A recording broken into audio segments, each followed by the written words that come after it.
सुशांत जी नमस्ते। सर नमस्कार। सुशांत जी मुझे बताया गया कि दिल्ली की प्राइवेट कंपनी में आप काम करते थे और ये सब छोड़ छाड़ करके आप फिर पहाड़ों में चले गए और खेती करने का विचार आपको आया, ये कैसे हुआ? सर इसका सबसे बड़ा कारण तो एक आप ही रहे हैं सर।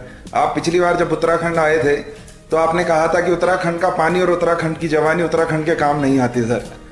तो सर वो चीज थी कि हम लोग इसी माटी से जुड़े हुए हैं, पहाड़ों से जुड़े हुए हैं, और हम लोग जब पढ़ लिख जाते हैं तो फिर बाहर शहरों में चले जाते हैं। लेकिन आज जो पहाड़ों में सबसे बड़ी समस्या है वो है सर पलायन की। पलायन की समस्या थी, लोग धीरे धीरे गांव छोड़ के जा रहे थे।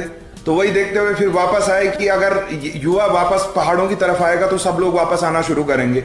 और फिर वो जो पुराने लोगों ने मकान छोड़े हुए थे, खंडर मकान थे, उस पे प्रयोग के तौर पर सर मशरूम फार्मिंग शुरू की। और जब पहले साल 30-40 हजार रुपए की आमदनी हो गई तो उसके बाद ये दिमाग में आया कि अब व्यावसायिक तौर पर इसका काम करना चाहिए सर। तो फिर जिला उद्यान अधिकारी जी से मिला और उन्होंने मुझे बताया कि इसके अंतर्गत एक स्कीम है MIDH की, और दूसरा मशरूम निदेशालय सोलन में जाके आपको 10 दिन का प्रशिक्षण लेना पड़ेगा सर। वहां गए, वहां से प्रशिक्षण लेने के बाद और 28.68 लाख रुपए की सर मैंने एक प्रोजेक्ट रिपोर्ट उद्यान विभाग को दी, जिसमें से 8 लाख रुपए का अनुदान MIDH स्कीम के द्वारा मुझे दिया गया सर, और 18.68 लाख रुपए मुझे बैंक द्वारा ऋण दिया गया सर। अच्छा सुशांत जी, आपको मशरूम के ही क्यों चुना? सर मशरूम चुनने का सबसे बड़ा कारण ये रहा सर कि एक तो यहाँ पे जो किसानी होती है उसमें थोड़ा बंदर फसल को बर्बाद कर देते हैं, जंगली सूकर होते हैं वो बर्बाद कर देते हैं फसल। ये मशरूम की जो खेती है सर ये पूरी तरह से इंडोर है, और तो इसलिए, और एक और मुख्य जो सबसे बड़ा कारण है सर, ज्यादातर मशरूम की खेती कंट्रोल्ड एनवायरनमेंट में की जाती है, AC लगाए जाते हैं टेम्परेचर मेंटेन करने के लिए। लेकिन हमारे यहाँ पे जो सबसे अच्छी चीज है सर, 9 महीने तक इसकी जलवायु इसको प्राकृतिक तौर पर इसको सपोर्ट करती है। तो ये फैसला इसलिए लिया गया सर। देखिए, आपको मालूम होगा हिमाचल में सोलन मशरूम सिटी के नाम से जाना जाता है। अब आपने भी अपनी एक पहचान बनानी चाहिए, तो और भी किसान जुड़े हैं क्या इसमें? सर बहुत ये सबसे अच्छी बात रही है सर कि बहुत सारे लोग आते हैं, और अभी तक टिहरी के आसपास ही कम से कम 3-4 छोटी छोटी यूनिट बनना शुरू हो गई हैं सर, जिस जिले में मैं हूं। उसके अलावा हम किसानों के लिए जो बहुत ज्यादा पढ़े लिखे नहीं है सर, बहुत ज्यादा साक्षर किसान नहीं है, तो उनको हम एक चीज का अश्योरेंस देते हैं कि आप सिर्फ मशरूम उगाइए। अगर आपको कहीं मार्केटिंग में किसी भी प्रकार की कोई समस्या होती है तो वो हम आपका प्रोडक्ट मार्केट करके जाएंगे, आप उगा के हमें दे दीजिए, हम आपका मशरूम बेच के आएंगे सर।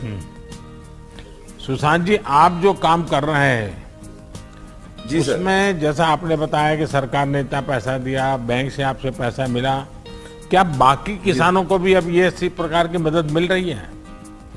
जी सर, बिल्कुल मिल रही है सर, क्योंकि हॉर्टिकल्चर की MIDH स्कीम जब भी उद्यान अधिकारी गांव में भी आते हैं तो वो भी लोगों को इस प्रकार बताते हैं। और सबसे अच्छी चीज ये होता है सर कि जितने भी पुराने, जैसे अब मेरी यूनिट को 2 साल हो गए हैं सर, तो हर एक किसान को वहां से मेरा नंबर दे दिया जाता है, जिसको अगर कोई प्रशिक्षण भी लेना है और क्या क्या फॉर्मेलिटीज होंगी उसके लिए, वो सारा का सारा उसको बता दिया जाता है सर हमारे द्वारा। ये आपका स्थान कहां पर है? ये सर टिहरी गढ़वाल डिस्ट्रिक्ट है सर, उत्तराखंड का, और उसका एक विकास खंड है चंबा। उससे 7 किलोमीटर आगे सर उत्तरकाशी के लिए एक रोड जाती है जो गंगोत्री जाती है, गंगोत्री धाम, वहीं पे 7 किलोमीटर आगे है सर, रोड से 7 किलोमीटर आगे। जी सर। सुशांत जी, बहुत अच्छा लगा कि दिल्ली में पढ़ाई और नौकरी करने के बाद आप अपने गांव में लौटे, और आपने सही पकड़ा।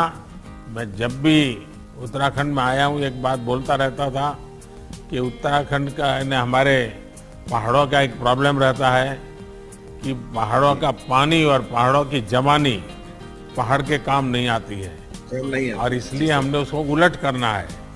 आज आपके माध्यम से वो उलट हो रहा है, और पहाड़ की जवानी फिर पहाड़ के काम आ रही है। ये मेरे लिए बहुत खुशी की बात है।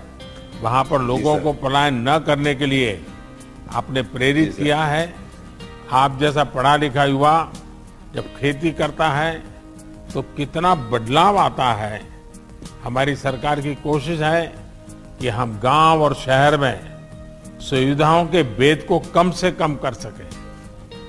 जो युवा अपने गांव में आकर खुद के लिए, अपने गांव के लिए कुछ करना चाहते हैं, उनकी हर स्तर पर मदद कर सकें।